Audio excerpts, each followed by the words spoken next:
হাদিস শরীফের জন্য এই সাজেশন তোমরা ফলো করলে তোমাদের ফাইনাল পরীক্ষায় 100% কমন পেয়ে যাবে। আসসালামু আলাইকুম রহমতুল্লাহ। দাখিল 2026 সালের প্রিয় শিক্ষার্থীরা, কেমন আছো সবাই? আজকে তোমাদের জন্য তোমাদের হাদিস শরীফের ফাইনাল সাজেশন নিয়ে হাজির হলাম। তোমরা গত যে পরীক্ষাগুলো দিয়েছো, তোমাদের ইংরেজি প্রথম দ্বিতীয় সহ দেখছো, তোমাদেরকে আমি যা দিছিলাম তাই 100% কমন আসছে। এমনকি ইংরেজি এমনও আছে মাত্র একটি দিছি, একটিতেই কমন চলে আসছে।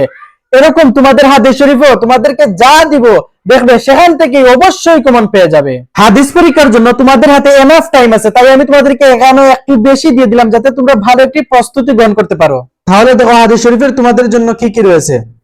হাদিস শরীফ 100% কমন সাজেশন, ইনশাআল্লাহ এগুলো থেকেই 100% কমন চলে আসবে। হাদিস শরীফের জন্য তোমাদের মূল বই থেকে, অর্থাৎ তোমাদের যে মাদ্রাসার যে মূল বই আছে সে বই থেকে তোমরা প্রথমে পড়বে 2 নম্বর হাদিস, তারপরে 3 নম্বর, 4 নম্বর, 6 নম্বর, 12 নম্বর, 13 নম্বর, 16 নম্বর এবং 26 নম্বর, 40 নম্বর, 41 নম্বর, 42 নম্বর, 43 নম্বর, 45 নম্বর, 48, 50, 53, 55, 68, 69, 73 থেকে 76, 81, 90, 93, 94, 96, 98, 111, 115, 128 এবং 130 নম্বর হাদিস এবং 139 নম্বর, তারপরে 144 নম্বর, 173 নম্বর, 194 থেকে 95, তারপরে 197, 98, 200, 205,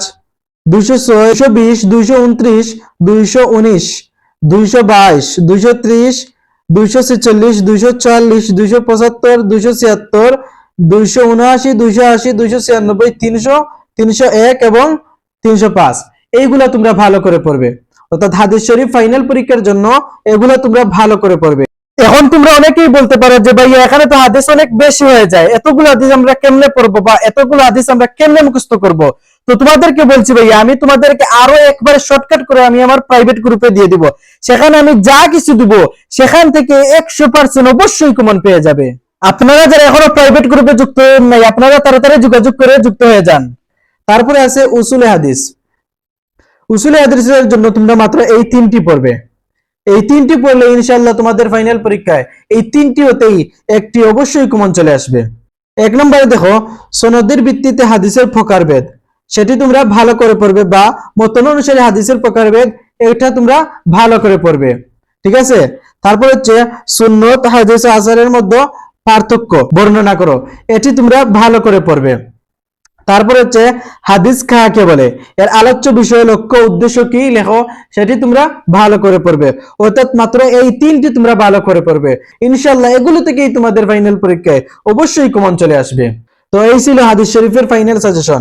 এগুলো থেকে আর যদি কোনো কিছু এড করার বা বাদ দেওয়ার প্রয়োজন পড়ে সেগুলো আমি আমার প্রাইভেট গ্রুপে দিয়ে দিব। তো তোমরা যারা এখনো যুক্ত নাই, তোমরা স্ক্রিনে দেওয়া নাম্বারে যোগাযোগ করে তাড়াতাড়ি যুক্ত হয়ে যাও। ইনশাআল্লাহ সেখানে আমি তোমাদেরকে একদম উত্তর সহ সবকিছু দিয়ে দিব।